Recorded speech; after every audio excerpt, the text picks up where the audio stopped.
Hey guys, it's Chantal from Precious Wheel and welcome to part 2 of my grain-free pumpkin tart cookies and bars recipe. And today I'm going to show you how to make the cookies and the bars. If you haven't watched video 1, which was how we prepared the tarts, go ahead and watch that either before or after, as it might be helpful for this step.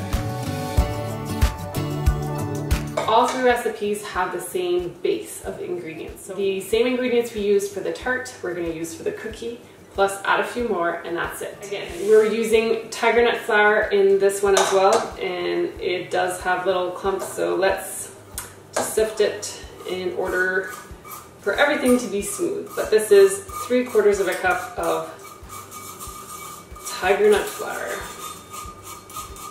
And once that is sifted, we are going to add the rest of the ingredients. For the cookies, we are also using the seed flour, which is a combination of pumpkin seeds and sunflower seeds. And I've used a small blender to transform it into a finer flour. So I will sift the flour for the cookies, just so they're smooth and not too chunky with little bits here and there. For the cookies, we'll just make sure that there's no chunks. For the bars though, we will be making it a little bit different, because for the bars we want texture. For the cookies, they're kind of like a spice cookie, or they remind me of gingerbread, but maybe with a pumpkin twist, if I had to explain what they taste like. You are left with some larger bits, but you know what? I'm just going to return that into the blender and I'm going to mill it later for the next recipe. To the base, we're going to be adding some coconut sugar, and we are adding 1/4 of a cup. We need 1/4 of a cup of softened coconut oil, and this looks about right, approximate, although we could probably use the whole thing. So that is a rough 1/4 cup of flaxseed meal. Here for the water, it's 1/4 of a cup as well. 1/2 teaspoon of sea salt. Remember the mixture we did in the tart recipe? Well, there was some left over, so we're going to measure 1/4 cup of this. The last time I tested it, I did it with a pumpkin puree and it worked very well. But using 1/4 of a cup of this will give it a really good pumpkin flavor. But again, if you do not have any of the mixture left, don't worry. You can actually just go ahead and use pumpkin puree. So this is organic pumpkin puree. It's beautiful and orange. It's packed with nutrients and flavor. It's very good for this recipe. So if you do not have any filling from the tart recipe left over, go ahead and use 1/4 of a cup of pumpkin puree. So just puree, nothing else. There's no added ingredients. This is a 1 ingredient product, so it's organic puree. Organic pumpkin puree. We're going to add, although I don't think it's completely necessary, but I am adding 1/2 tablespoon of baking powder, which is a gluten-free, corn-free, and aluminum-free baking powder. And it is made with tapioca flour, cream of tartar, and baking soda. This is a really good allergen-friendly baking powder alternative if you cannot consume corn products. There are some out there, but you know what? You can make it yourself. I've done it many times and it works very, very well. So if you want to know what this recipe is, just let me know in the comments and I will make sure to include it somewhere. For the cookies, it's really good to add some spice. So for the cinnamon, I think 1/4 of a teaspoon is great for this. And for the nutmeg, a little bit less is usually best. So 1/8 of a teaspoon. So we're gonna mix it. It's gonna have the same consistency as the crust base had. And then because it is on the softer side, we're gonna refrigerate it for at least 30 minutes, if not for an hour. If you do it for longer, that's fine too. I bet, you know, if you like gingerbread cookies and you wanted to add ginger to this recipe, it would work really, really well. So I'll let you play around with your combination of spices, but definitely if you like fall cookies that have really lots of good flavor and spice to them, go ahead and use whatever you want. I bet you too using molasses in here would have been nice too, but that'll be for another day because I'm just trying to keep the list of ingredients very simple. I will bake these today for a little bit longer. The last time I baked them for 15 minutes. I've made them a few times, but if you like a crispier cookie, baking them a little bit longer will achieve that. If you do it only for 15 minutes, the cookies are cooked, but they're more like a cakey texture. That was it for the cookie base. So I'm gonna go ahead and put this in the fridge so it can set a little bit, or just get firmer, I guess. And then I will show you how to shape them and bake them. And we're just about ready to bake the cookies, but let me show you how to scoop them out and flatten them out a little bit in order to bake them just at the right thickness and size. The dough has been refrigerated for almost an hour, I would say, and it's just right because it actually helps to scoop them out. So this should make about 15 cookies, but you know, give or take 12 to 15 if you want them all the same size. It's just a nice size for a treat. So because the dough's been refrigerated, it makes it, I guess, less sticky and easier to scoop out. And then I will flatten them a little bit, and I do sprinkle a little bit of extra sugar on top, but you don't have to if you prefer to avoid extra sugar. It will be equally yummy without. If you like coconut, you could sprinkle some coconut on top, but I think the idea for this was to keep them simpler so they would be different from the bars. The bars have texture, these are more of a smoother finish. And then you have the tart that's a combination of both, so you don't want all of them to be completely the same, because then you would feel like you're eating the same thing as opposed to 3 amazing treats. I would have to recommend refrigerating all these treats once they're ready. Because they are lower in sugar and they are on the softer side, it will just help them stay fresh for longer. And they're good fresh, like once baked, but they are also good refrigerated. And you don't need to warm them up or anything, you just eat them cold.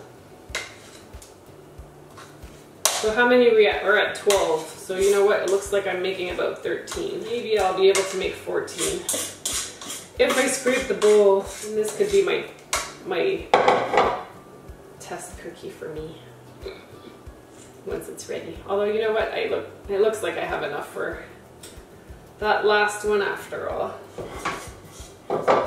So we are at 14 cookies. Make 12 to 15 depending on the size of your scoop. How about that? There's a few different ways you can flatten it out. You can use a fork, but then if you use a fork, it's gonna maybe give people the impression that isn't that the signature mark for a peanut butter cookie? I don't know, I think it kind of looks like it is. You could use your hands, but then you get your fingerprints, which is not very, very nice. Or you can use something with a flat base and just do this, but then it might stick a bit too. Yeah, it's gonna stick. So that's not the best way to do it.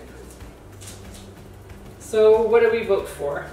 Maybe for now what I'll do is I'll just go ahead and put the sugar a little bit, and then that will prevent it from sticking. Whoops, I'm kind of going fast here. This is the, what is it called? Turbinado sugar. I forgot what it was. Yeah, so it's like a raw sugar. But I will put links down below to all the ingredients that I'm using. And then this is where you can either, again, use the fork. Maybe the fork is the easiest way without it looking like fingerprints. I'm just trying to flatten them out a little bit, and I will bake them a little bit longer today. I want them to be a little bit crispier as opposed to soft and cake-like, if that makes sense. So 15 minutes will bake up a softer cookie. This is a good size. They're very cute.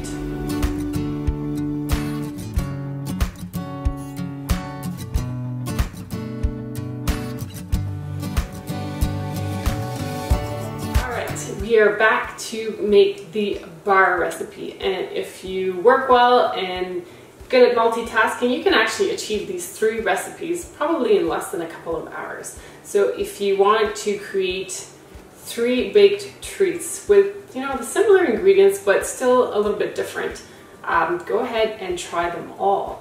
But if you're going to try one, at least try the tarts. But then again, I'm kind of biased. Maybe the cookies and bars are as equally good. So it's up to you which one you want to try. But again, they are all using the same combo of ingredients. So once you have them, you can make any of these 3 wonderful, nutritious, baked, grain-free pumpkin recipes. So right now we are going to prepare the bar. So the bar has the same base as the tart and the cookies, and we're gonna start the same way as before. So let's double check, because we're using a lot of the same ingredients. You could, you know, forget to add something. It can happen very easily. So this was tiger nut flour, seed flour, coconut palm sugar, coconut oil that has been softened so it's easier to mix, 1/4 cup of water, and some sea salt. And don't worry, because all the recipe ingredients will be in the comments or in the description box below. And I will include a link to the full recipe post so you can reread the instructions if necessary. 1/4 cup of raisins, 1/4 cup of sunflower seeds, 1/4 cup of pumpkin seeds. What did I miss out? Anyhow, the ingredients will be below. So just give that a quick mix, and for this bar we can add some cinnamon, but maybe, you know what, if you're not much of a nutmeg fan, maybe for the bars you can leave it out. So just for the bars we're going to be putting some cinnamon. Only if you love nutmeg, go ahead and use it. Don't worry about it. It's completely up to you as how you want to spice these up. If you really love cinnamon, you could put more than 1/4 teaspoon, but I will for now just do 1/4. You know, because this is vegan, there's no eggs, you can eat this raw. It's really good. Don't be afraid to try, especially with vegan baked stuff. Like, just try it before. And if you find that it needs more cinnamon, just add more. To the base ingredients, we've then added more shredded coconut, raisins, sunflower seeds, pumpkin seeds, some hemp seeds, and if you don't have them, that's fine, just sub it for something else. And heck, if you don't have any nut allergies, go ahead and add some nuts in here. Same thing goes for the base. If you do not have a nut allergy or food sensitivities to nuts, you can use almond meal instead of the tiger nut flour. That would work equally well for all these recipes. So in order to bake the bars, you could use a 8x8, 9x9 square baking dish, but yeah, you can just freestyle it too. What I mean by freestyling it is you can add it to a lined baking sheet, and you will quickly get to know that I love using unbleached parchment paper. To me, in my opinion, it's the best parchment paper out there, and I can put a link down below to the brand that I use.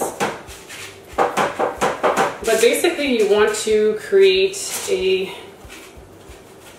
rectangular or square shape, equal thickness throughout. And then to this, we're going to add more seeds and shredded coconut. That's if you like that. If you don't have to add extra to the top, but it does make it very nice. You can also use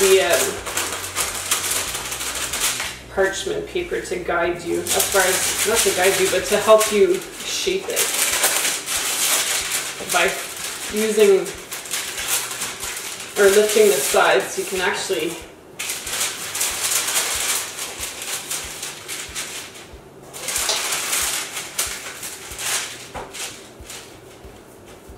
use it to help you shape it. So I have some extra shredded coconut, and this one I really like it because it's very thin. It's very finely shredded, which I really like. Once you have an equal amount spread on top, then you can go ahead and add extra seeds if you want. You don't have to, but adding a few extra seeds just makes it look nice. And then you can push it down a little bit, make sure that it stays in there. And then again, you can use the parchment paper to help you stick the ingredients that might have fallen off.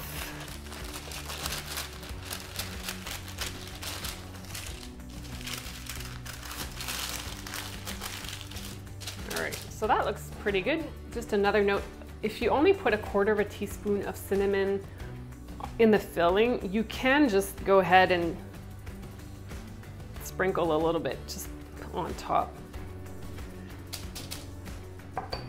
It just adds a nice little touch. So this is gonna go in the oven for 25 minutes was sufficient at 350 degrees. So let's get these baked. The timer just went off for the bars, and I'm pretty sure the cookies are done too, because I was gonna let them bake for longer, but it's been, what, 17 minutes, and the bottoms are getting really dark. So these are the bars. After 25 minutes, you know, things start to get crispy, and the bottom actually is golden. You want to let it cool before you slice it or do anything. So for now, leave it 10 minutes at least on the pan before you attempt to transfer it to a wire rack to cool completely. These are the cookies. So I was gonna bake them for longer. Last time it was 15 minutes, and I thought, oh, maybe I'll do it longer next time, but they're pretty dark at the bottom. Not all of them, but this one. No, these are fine. So maybe it's just this one. I need a new oven. So if you can guide me as to, if you know anybody that has a downdraft, I need a new downdraft because I don't have a hood fan. And my oven's not the best anymore, and my fan doesn't work anymore. So I need a new oven, which is kind of sad because I don't like to change. Definitely 15 minutes to 17 minutes is enough for this. If not, they're gonna burn, and we don't want them to burn. So we're gonna let these cool down for 10 minutes on the pan, and then I'll transfer them to a wire rack. We have it. We baked some grain-free pumpkin tarts and 2 bonus recipes, which were the cookies and the bars, using similar ingredients for all 3 recipes, just presented in a slightly different way. I've actually already tried a cookie. The best tip that I can give for the cookies, especially if you're making all 3 recipes at one time, when you're baking the cookies, try to keep them on the middle rack, because today, depending on where, there's a few of them that got a bit darker, but definitely 15 to 17 minutes seemed to be the right baking time for the cookies. And for the bars, it was 25 minutes. So I hope you've enjoyed this video, and I will see you in the next one. Bye for now.